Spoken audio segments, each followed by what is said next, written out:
While two of the jurors have apparently changed their minds about the verdict, other jurors blame greed for their change of heart.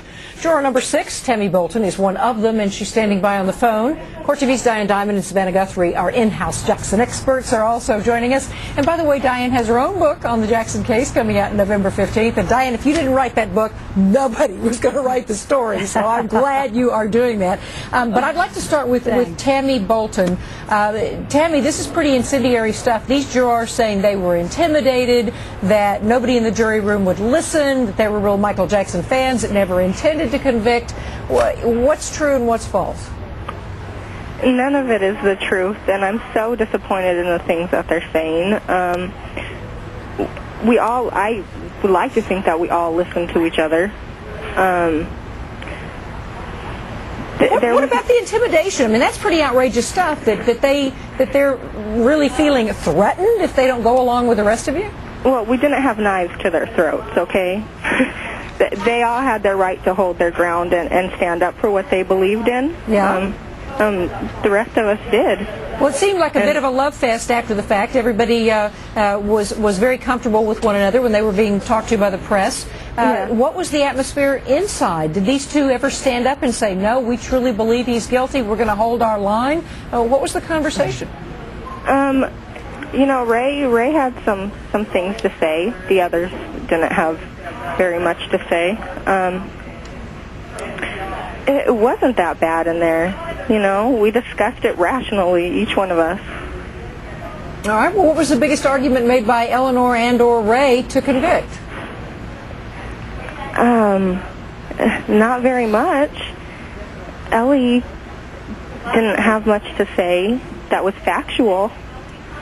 And Ray, you know, said that he probably thought Michael was innocent until he saw the police interview, and we watched that and we discussed it and we pointed out many flaws in that interview, and he...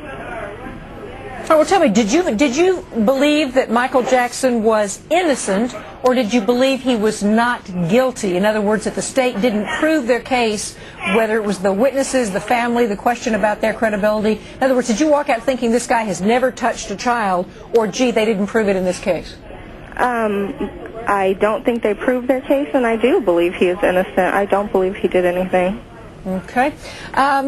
All right, Savannah, I know that you and I are on a bit the same wavelength. I'm really disconcerted about all this. I'm very upset by what's going on with these jurors. I'm talking about the two jurors. Right. I'm surprised, too, because basically what they've told Rita Cosby and others is, I was intimidated. I had to vote for acquittal because otherwise the other jurors would try to get me off the jury. And from my perspective, I think you're a juror. Your job is to vote your conscience. Even if it means you'd be kicked off the jury, which, let's face it, you're not going to get kicked off the jury for disagreeing. At the very least, you'd have a hung jury. So what happened to 12 angry men? Exactly. You know, I was very impressed with these jurors initially at their news conference. I thought they seemed very measured and conscientious, and it seemed to me it was a love fest. So for those two jurors to say it was just bitter hatred inside the jury room, it's disconcerting, because it seems like these are jurors who want to make these spectacular claims because they're trying to shop a book proposal. Well, I think that's very much concerned. I want to get you to read something for me in just a minute, some instruction. But before then, Diane, you know, this sort of seems to come out of the blue. Had you heard much about this announcement by these two before it came out?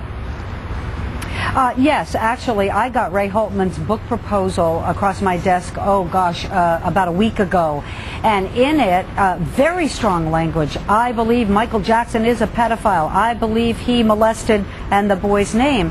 And I thought to myself, now, wait a minute. I interviewed Ray Holtman just hours after the verdict, and he was not that strong. Eleanor Cook I did not interview afterward, but she has acted in bizarre ways. Every morning, almost every morning, Catherine, she would come into the courtroom and wink at me. She would wink at Linda Deutsch from AP. Now she says she was winking at Katherine Jackson, and that they somehow communicated about what kind of wardrobe to wear. You know, I just wonder if there isn't something more that the justice system can do for jurors. I wonder, maybe Tammy has an idea. I mean, did they have some guidelines to go by? Did they had 98 pages of jury instructions, but once you're back there, it's pretty confusing, I would imagine, as to the personalities and exactly which way to go. I wonder if we could make it easier for jurors. Well, I'll go to Tammy on that, but I'll tell you what, the system has been pretty good for a long time, and when I was sitting on the bench, there are very specific restrictions, requirements, instructions that you give the jurors, and I got to tell you, after years and years, I found that if jurors had a problem, they'd let the bailiff or the judge know, and they wouldn't sit back there and get into this kind of quagmire. But Tammy, your thoughts? We were just kind of put back there and left to fend for ourselves. We really weren't sure where to go and where to start things, and it's tough. I don't think I would ever want to serve on a jury again after this.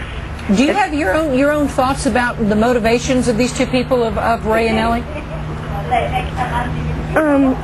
I don't like the whole idea that Ellie had this book started before we were done with the trial. It seems motivated to me. It seems to me like a guilty verdict would make for a better book than not guilty. Who cares if he didn't do anything, All right, well, let's see what Savannah has to say on that, because there's an interesting instruction you've got in front of you. Yeah, Tammy will remember this. I mean, the judge actually read this to the jurors. Before and within 90 days of your discharge as a juror in this matter, you must not request, accept, agree to accept, or discuss with any person receiving, accepting any payment or benefit for supplying information about the trial.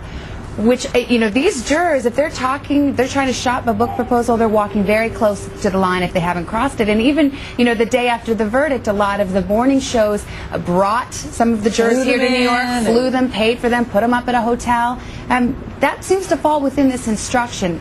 I guess it's up to Judge Melville if he wants to hold any juror in contempt. You said it's not the DA, the judge would have to do something. Yeah, my understanding, it's in the criminal code, but there aren't penalties for it, so it's not for the DA to prosecute. It's Judge Melville's watch, so he'd have to do it, and I'm not sure he's going to want to do that. But it would be up to him to try to pursue some kind of contempt action, I guess. Yeah, well, I don't have anything except, obviously the behavior against Ray and Ellie, except that there have been a lot of debates about jurors writing books, about interviews, this kind of thing, and I don't want to sort of, kick my own sources to not be able to interview jurors, but at the same time, when the judge issues these instructions, they need to be enforced, and Judge Melville, it's none of my business, but I think you ought to do something about this, because it's becoming a real problem. I guess final thoughts, Savannah, do you think this could affect a civil case? Because some people still wonder if a civil case is in the offing. Some people do, I think, because I guess the thought would be, well, if you're going to say that he was acquitted and therefore he must not be guilty, they could say, well, come back, some of these jurors thought he was guilty. I mean, that's, I guess, a possibility, but I don't see it having a big impact in the civil case, if there is a civil case. Yeah, and Diane, what about Stacey Brown?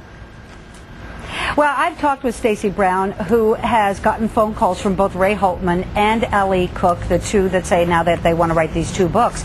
They wanted Stacey Brown to write the books, and of course he did another book with a Michael Jackson official who was fired recently.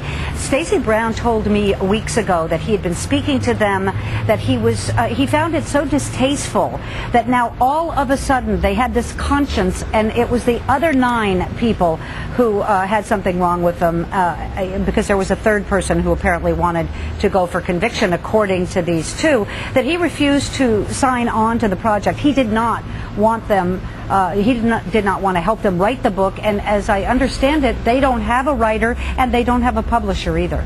Well, I'll tell you what, if these people are telling us the truth, that they really thought one way and voted another, and I don't care whether it's guilt or innocence, not guilty, they did the wrong thing. Shame on them is absolutely right. Tammy Bolton, Diane Diamond, Savannah Guthrie, thanks, and we're going to be back with 13.